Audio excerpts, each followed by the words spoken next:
This is the Handy-Rench Torq.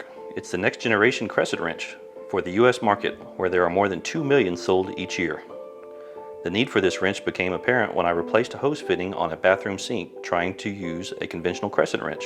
The need became even more apparent after I had to replace a hose on a kitchen sink where the garbage disposal made it even more difficult to access the hose fitting. The fixture shown here is indicative of the amount of access space you have when working beneath the bathroom or kitchen sink.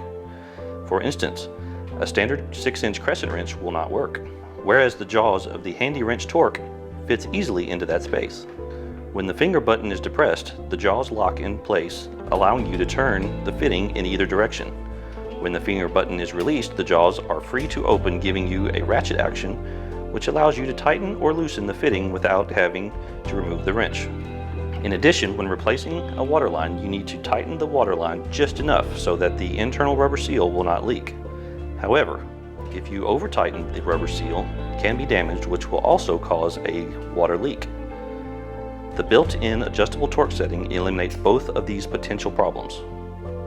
The correct torque setting is accomplished by turning this wheel to the number recommended by the hose manufacturer, which allows you to tighten up a hose fitting to just the correct force so it will not leak water, yet not over-tighten so as to damage the rubber seal washer within the fitting.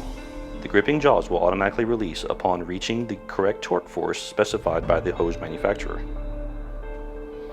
The internal torsion spring located within this area has a set torque range.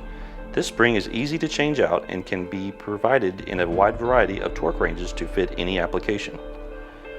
In addition, the torque setting can be locked out entirely when you need to have full tightening or loosening force by just turning the torque knob to the fully closed position. This is the Handy-Rench Torq. It's a handy wrench to have in your home or shop.